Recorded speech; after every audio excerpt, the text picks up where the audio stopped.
everybody, and welcome to a Crucible review for No Time to Explain, the exotic pulse rifle from the Taken King. Now, before we go into my personal opinion on how this gun performs in the Crucible, I will first compare it to some of the great pulse rifles that we have had in our time playing Destiny. So first off, let's compare it to the Bad Juju, which is my personal favorite pulse rifle in the game. When we compare these two, you can see that the rate of fire on Bad Juju is higher, the impact is lower, the range is lower, but stability is higher. So No Time to Explain excels with the impact and range over Bad Juju. Now comparing it to Smite of Moraine, the rate of fire and impact is exactly the same. No Time to Explain has better range and better reload, but with slightly less stability, and of course Smite of Moraine does have a larger magazine size. Comparing to Three Little Words, No Time to Explain has a higher rate of fire, it has less impact, less range, and less stability. Moving on to Time on Target, the rate of fire is slower, it has higher impact, much higher range, but Time on Target has higher stability and reload. Comparing to Red Death has the exact same rate of fire, but with more impact and less range. So when comparing No Time to Explain with Red Death, No Time to Explain has the better range stat. And lastly, comparing to the Messenger, it has a faster rate of fire to the Messenger, less impact, about the same range, and the Messenger has higher stability. So the Messenger's kind of kicking all sorts of ass, but we already knew that. The Messenger is freaking amazing, but it's a year 1 weapon, and we're moving into year 2. We need to find awesome year 2 weapons. So just a little breakdown when comparing all of these weapons to what I personally think the strengths of No Time to Explain is. It seems to have a much higher range than most pulse rifles that are in the game right now. So it's gonna be better at those medium to long range engagements, and that's personally what I have found from using No Time to Explain.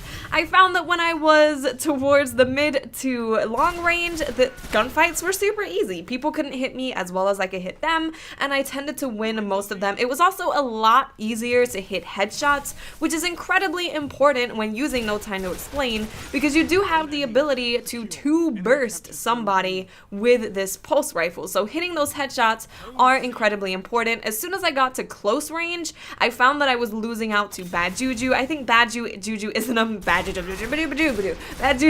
amazing close range pulse rifle. I think that it's just super good. Same with something like Time on Target. Those type of archetype pulse rifles are very, very good at close range, and I was finding that I was losing out to that. I think also losing out to the Hawksaw at close range, but mid to long range, I was outgunning those other pulse rifles. Moving on to the feels section. If you guys have watched my reviews, you know that I am big on how a weapon feels. You can throw stats at me as much as you want, but if the gun doesn't feel good in my hands, I don't freaking care.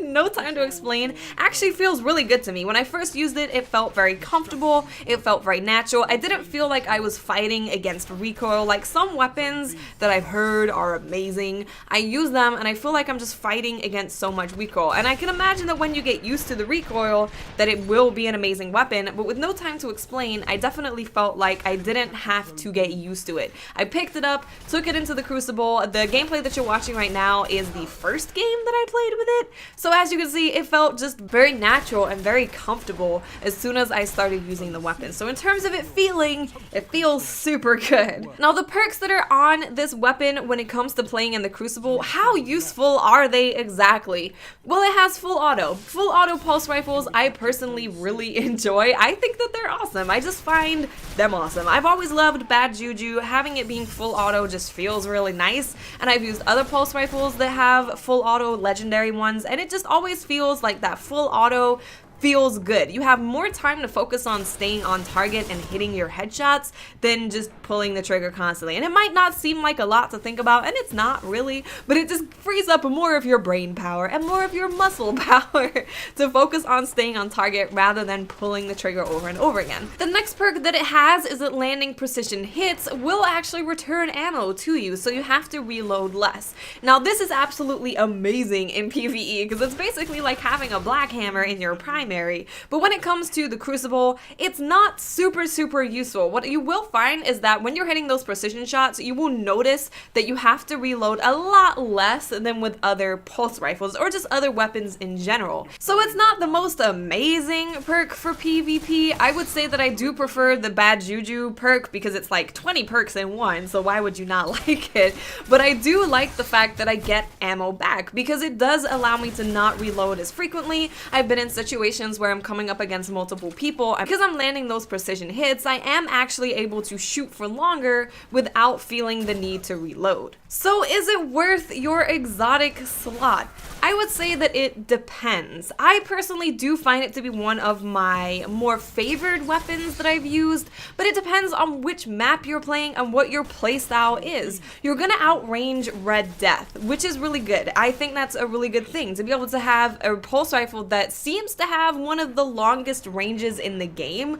That's gonna be really good for shooting snipers, for example. I always picked my messenger in Trials of Osiris going against a bunch of snipers because it throws off their aim so much and you can to burst them. This weapon is going to fit the same kind of role. If you want to go long range against someone, you can hit them and most likely you're going to win because you have really good range and you can two burst people. If you're someone that plays more aggressively or you're playing a smaller kind of map, then you might want to pick a different weapon. You might want to pick Bad Juju or something like that. But this archetype definitely fits a more mid to long range kind of playstyle or map. So if that's your kind of playstyle, you might actually really like this weapon because in my opinion, it feels really good. It hits super smooth. Having full auto is always a really good thing. And the extra perk where precision hits are actually giving you ammo back is a lot more helpful than I thought it would be in the Crucible because it allows you to shoot for longer than people who are not using No Time to Explain. So rating this weapon against other pulse rifles, I would say that I maybe prefer Bad Juju a little bit better. I think that Nerwin's Mercy, which is the Iron Banner pulse rifle, is also up there,